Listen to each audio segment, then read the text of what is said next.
Here we are again.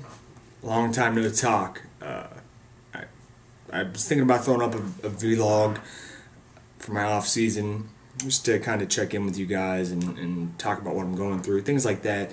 And I fished for some feedback, and some people said they wanted to see it, so here we are. At any rate, I am 213 pounds, obviously much heavier than I want to be, and I think I've addressed how I got to this point thoroughly in my logs. And if any guys are watching this are currently prepping and have these big dreams of tons of food after your contest, all I can say is please don't do what I did, and please show some restraint. Day after, night of, sure, go for it. But every weekend after your show for 4 months, not good. True, I had some good spurts of control, but I fell off the wagon here and there, got into a new relationship. You know how that goes. You get a little bit relaxed. Before you know it, you're 220 pounds.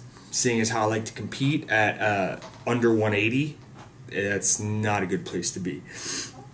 Also, in the long term, I want to start my next prep at 190, and I don't want to diet as hard, but I want to diet longer.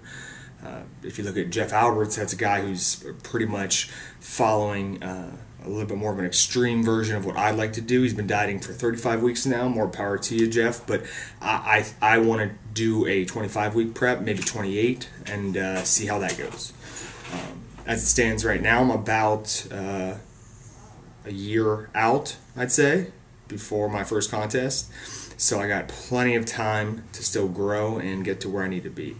As far as growing goes, I think you can even probably see through my shirt that my shoulders have gotten a little bit bigger, and my face obviously is filled out. Last time you saw me, I probably looked like Skeletor. That being said, you can't really expect, especially for a guy of my build and my metabolism, to stay very lean during the off season. However, like I said, this is fatter than where I want to be. Right now I'm going in the second week of Shiko, number 29. As you can see, here's my little notepad, and it's definitely something that I've always wanted to do ever since I found out about it. But when I found out about it, I was in prep, and it never seemed like the right time. Since I was getting a lot stronger and I really wanted to focus on the 3 main lifts, I thought Shiko was perfect. And I've never really been a volume guy ever, and I think that the last 6-7 months I really have been low volume. And now I'm shifting to the opposite end of the spectrum, and we're seeing, I'm seeing, the drastic differences between these types of programs. The foam roller is my best friend now. I mean, I've only been 1 week, and I feel like I've never worked out a day in my life. The scary thing is, Berto says week 3 is the worst, so I can only imagine what lies before me as far as that goes. Today, got a bunch of squatting, bunch of benching, bunch of front squatting. I'm looking forward to it. There is a masochistic side to me that does enjoy the pain, and I love squatting and I love deadlifting. I hate benching, but I know it has to be done.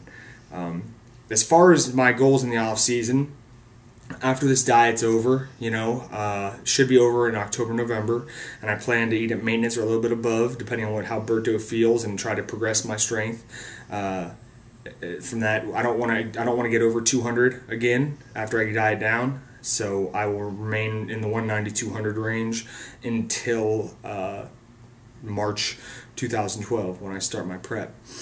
As far as aesthetic improvements go, I would like to obviously add size everywhere. I mean, really, that's the goal of any competitor. To be specific in order of importance, I'd say shoulders, specifically rear deltoid and medial deltoid. Chest, it's always been the bane of my existence. Let's see, lat width. Upper lats I think are fine, but something about my build, or maybe something I've neglected in the past, maybe not enough pull-ups or something. My lower lats, hopefully the deadlifts will help out, but the lower lats just, and a lot of my rear double bicep poses, you can see I have very high lat insertions, so the more mass I can build down there, the better. I have no ass, so I've really been focusing on that, really been working on my mobility as far as squatting goes, getting below parallel and doing things like that. A lot of pull throughs, a lot of stuff to really try to get my ass to fill out, because it sucked last year. I was conditioned enough to have shredded glutes, but I had no glutes to shred. It looked like a deflated balloon. It was kind of sad, actually. So next year, it's going to look like, hopefully, what it's supposed to look like. Obviously, I'd like my legs to get bigger. I'd like to improve my quad sweep. Calves are calves. Obviously, they could be worse, but they could be a whole lot better. I think my arms have really kind of suffered the worst as far as my low volume training goes. My arms always responded better to high volume because I'm genetically blessed with having muscular arms and nice peak and stuff. So I'm going to get back to that on my bro days, kind of training a little bit more higher volume on my arms, because your arms can never really be too big. So I'm going to get back to that, and hopefully they respond and muscle memory does its duty. As far as strength goes, I really want to increase all 3 lifts, and I've been pretty adamant about how dedicated I am to doing that in my log. And I really would like to deadlift 600. Bench 300 or above I'll take, as long as I can break 300. And I want to squat 5 at a body weight of 200 pounds or under. I think that Berto is prime example that you can indeed hit these strength benchmarks while not adding a ton of fluff. I think that's, like Berto's talked about, it's an antiquated way of thinking that you have to get big and fat to get big and strong. That's not the case. Look at Brett Freeman. Dude is disgustingly lean and still is squatting over 2 times his body weight for reps. So it's I think in the end it's all a mindset. You can either sit back and be complacent and decide to get fat and bloated, and then maybe the lifts in the gym will make you feel better about yourself, or you can get lean, be happy with the way you look, and still make strength gains because of the meticulous attention you pay to your diet. But this is all stream of consciousness. Normally I like to go off of script, maybe bullet points, but for this first off-season log, I just wanted to kind of touch on some things that are going on in my training life right now.